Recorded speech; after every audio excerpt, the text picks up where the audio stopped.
Unang-una, sobrang proud mama ko, masaya, because today is Solo Parent Week, Solo Parent Month, na pinagdiriwang natin ng month ng mga solo parent, which is first time nilalabas sa pelikula si Angelo, nag-convince si Direk Romel Pinesa.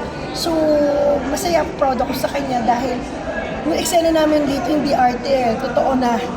Totoo yung iyak namin, totoo yung sakit namin, totoo yung experience namin dito. So, during the shooting, naging stage mom ka ba?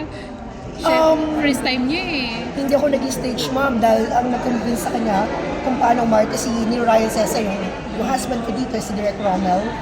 Sila yung nag-motivate kung paano i-arte. Basta like ko sinasabi sa kanya, yung advice ko sa pag-arte, just be yourself, maging natural yung arte mo. Gusto ko yung arte na hindi ka plastic. Yung lagi may puso. Lagi ko sinasabi sa kanya na isipin niya yung mga masasakit, yung mga alaala para mailabas niya yung arte sa pelikula. Sa Angelo naman, kamusta yung first movie mo? Actually po, nakakakaba po, pero masaya din po kasi it's my first time po on the big screen at thankful po kay Direk Romel kasi binigyan po ng kantong role na binibigyan po ko ng malaking break po sa industry ng showbiz. Sabi ng mom mo, ilabas mo lahat ng pain. Anong pain ang nilabas mo dito sa movie? Yung nilabas ko pong pain ko po is about my father po. There's a personal issue or conflict between us po. And nung sa scene na yun nang natanggap ko po, na-reflect ko po talaga, nailabas ko po lahat po ng emotions ko po at yung sakit po na naranasan ko. So, gusto mo bang manpanood niya yung first movie mo? Invite mo ba siya? For me po, I hope po he watches my movie po. And if he does, matutuwa po talaga ako at sana maging proud po siya sa akin. Angelo, hindi ka ba na-intimidate na katrabaho mo ang nanay mo? Kumbaga, bilang napapanood mo lang siya dati, di ba? Kumbaga, sinasamahan mo lang. Ngayon, ka-eksena mo na siya, di ba? Actually po, kaunti lang po, pero medyo natural lang po sa amin kasi kaunting kwento lang po. Nung nasa bahay po kami, we always practice lines po. Tuwing may project po siya, lagi po kami nagpa-practice ng lines. Tapos, ayun po, dinideliver po yan. Ano yung tips na binigay mo sa kanya? Kumbaga, nagiging coach ka ba niya? Pagka ganito, ganyan. Ang advice ko sa anak ko pag umaarte, una, dasal muna, guide, good spirit, spiritual guidance, and then basahin yung script. Isipin niya na hindi siya si Angelo, isipin niya yung anong character na hinihingi doon sa story.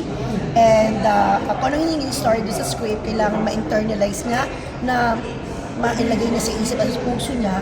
At sa pag-arte, sa drama, kailangan isipin niya lahat ng pain, mga past, para ma-adapt niya at may arte niya ng natural sa pelikula.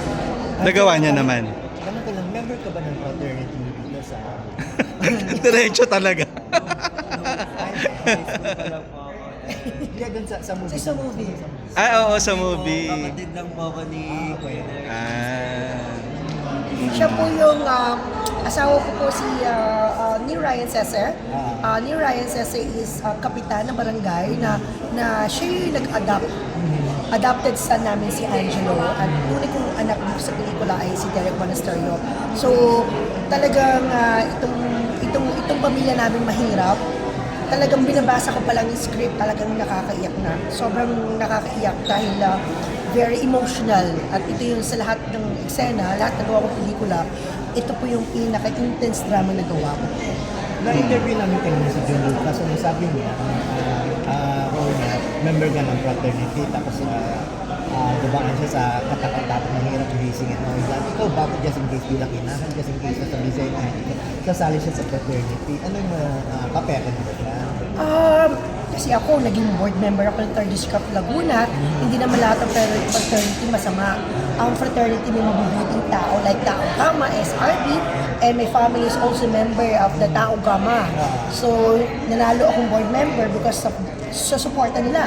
Dahil nagkakaroon sila ng community project, public service, and volunteer na tumutulong sa mga indigent families and medical mission. So, advice ko sa kanya, kung sasali siya sa fraternity, yung fraternity na good example and makakabuti para sa kanya. Pero kung masama naman, may hazing na baka mamatay siya, maging biktima siya ng hazing, wag na. So ito pong pelikulang ito ay inumulat natin two kinds of fraternity.